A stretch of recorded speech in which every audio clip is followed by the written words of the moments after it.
Hello guys, it's Darksigner here from the German Duel Masters channel and welcome back to another video. Today I got a special topic that has been on my mind for the last few months, so I decided to make a bigger video project on that. And what this video's topic is going to be, and for the next few following videos, is archetypes in the Duel Masters TCG. But before we can dive deeper into the matter, I'm going to have to give you this little introduction video to get on the same page what we are talking about. So, what is the definition of an archetype? So maybe meanwhile you have seen the video from Spalding around deck types. If not, feel free to do that because that's a very interesting topic as well. And in his video he used some reference to the Magic TCG, and today I'm going to be using a bit of data from the Yu-Gi-Oh TCG, which is very comparable in this topic because that game is really run by archetypes, and that's why I took the next few following points from the Yu-Gi-Oh wiki. And yeah, we want to start with the requirements, what makes a group of cards an archetype. So the first point is an archetype is a group of cards that are supported due to part of their name. So if something supports a special name group, that's automatically an archetype.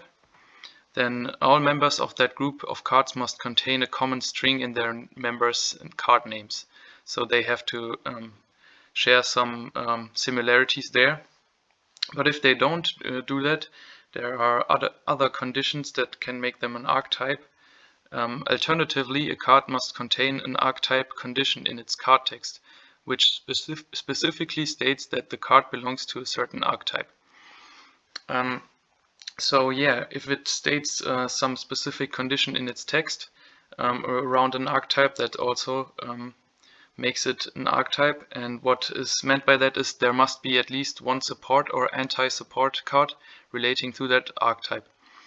A card that mentions insert archetype card here in its card text, and yeah, note that these cards must support the archetype, not only one member of the archetype. So the card has to mention a specific archetype and not just one card name. So if it would, if there was a card that like said search for one Aqua Hulkus, that doesn't make yeah, Aqua an archetype because it just refers to one card. If there was a card that said search for one card with Aqua in its name to your hand, then that would make Aqua an archetype.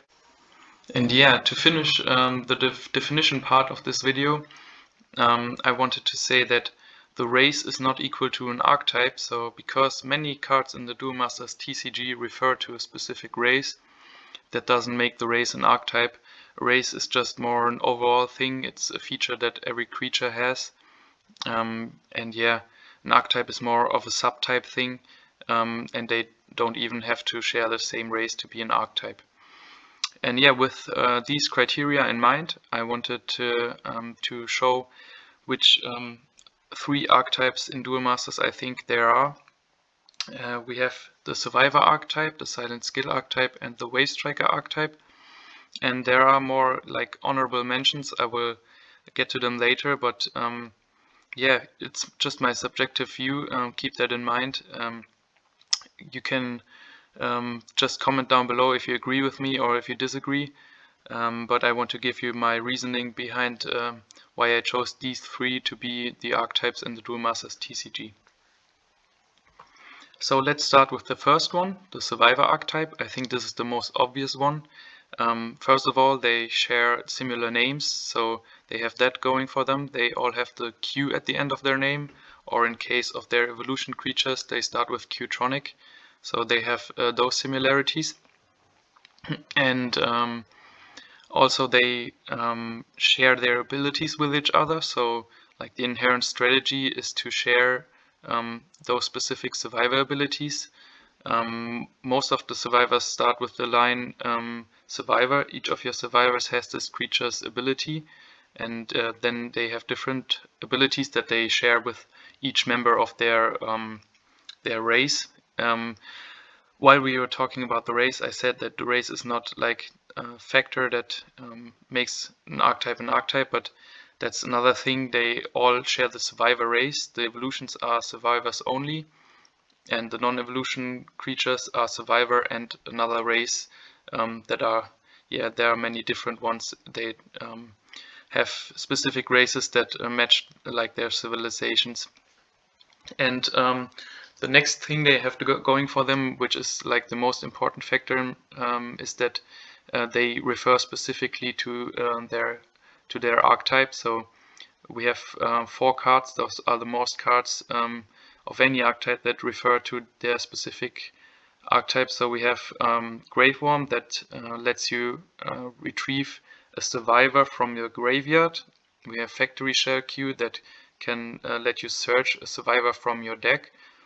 And we have Brigade Shell Q that lets you basically draw a survivor. It checks the top card of your deck, and if it's a survivor you can add it, so it's another form of adding a survivor to your hand. And we have Q-Tronic Hypermind that lets you draw a card for each survivor in the battle zone, so another direct reference to survivors. And those are the points why this is deemed an archetype. I think no one would disagree here. The next one is the Silent Skill archetype, and this was like the hardest one to include. I nearly kicked it out because it's hard to defend it, because they don't like have a specific play style that really synergizes well. They don't you don't have many Silent Skill cards that interact with each other. But still they have 2 cards that specifically refer to their archetype, which is first of all the Mystic Magician and then the Burn Wisp Blizzard. The Mystic Magician says your creatures that have Silent Skill are put into the battle zone tapped, and whenever one of your creatures that has Silent Skill would be destroyed, put it into your hand instead. So it directly supports the archetype. That's like the biggest point I said earlier to define an archetype.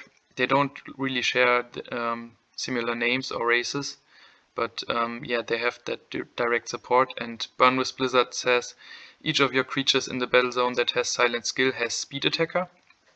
So the first effect of both of these cards like directly support the archetype, because Silent Skills need to be tapped to use their effects, and Mystic Magician just taps them, and Burn Wisp Blizzard gives them Speed Attacker, so you can tap them on the turn they enter the battle zone.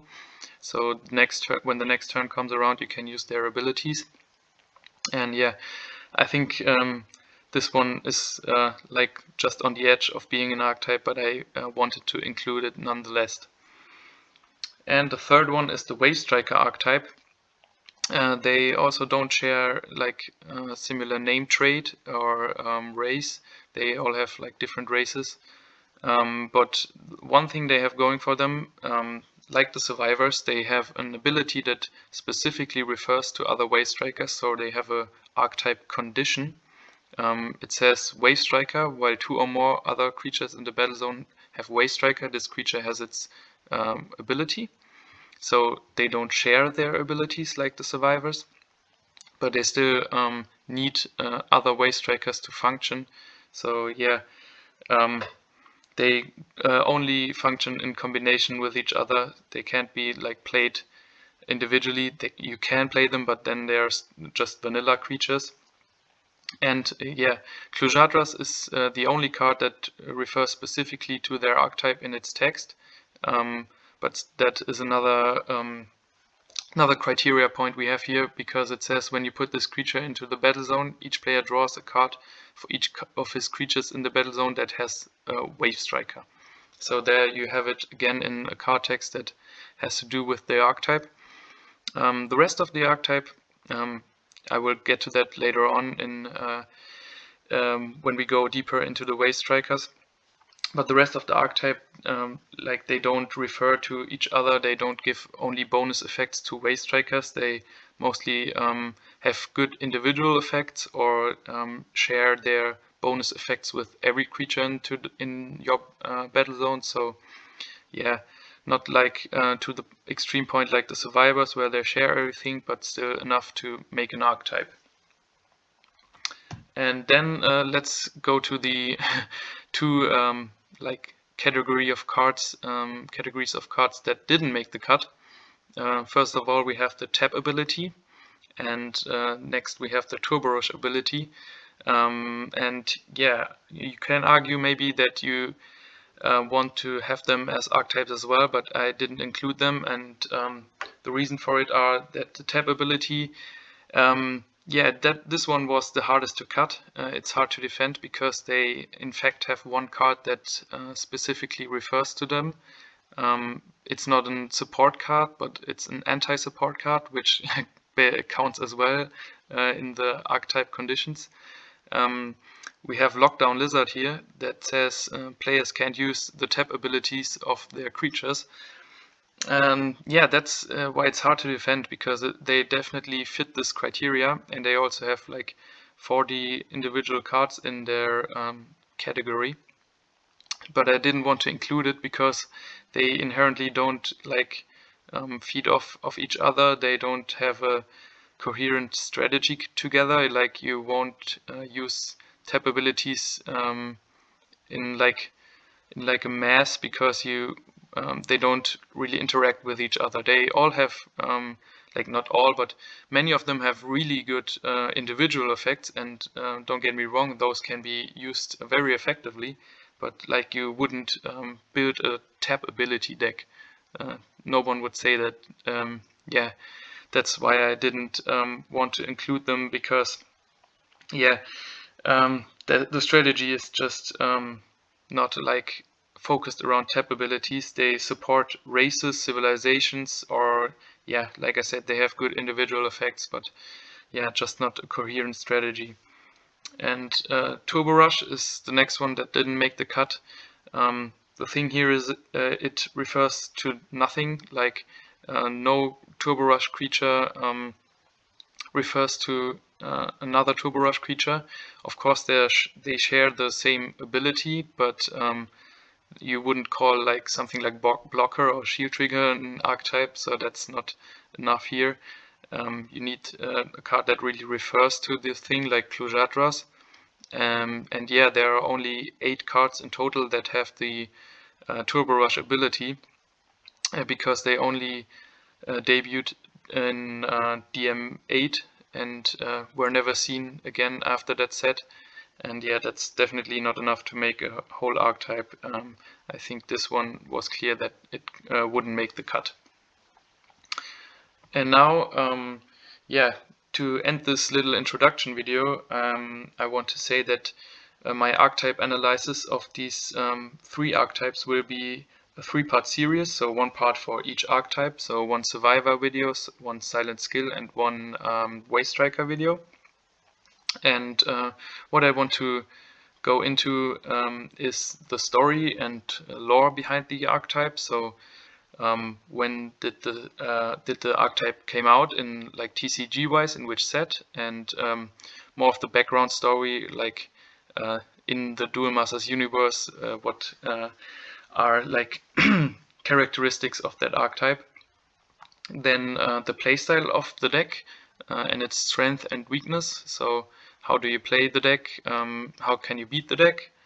Then the contents of the archetype. So which are the most played cards of that archetype, which are maybe some nice tech options, and which are just like filler cards that don't see any use, and what support cards are good for that individual archetype. And then of course I want to give you an example deck list of every archetype, so you can have a great start if you're interested in playing that archetype. And yeah, that is the end of the introduction video. I hope you guys enjoyed it so far, and I hope it makes you look forward to the next 3 videos. If you have something to say, feel free to comment down below, and until the next video, see you guys!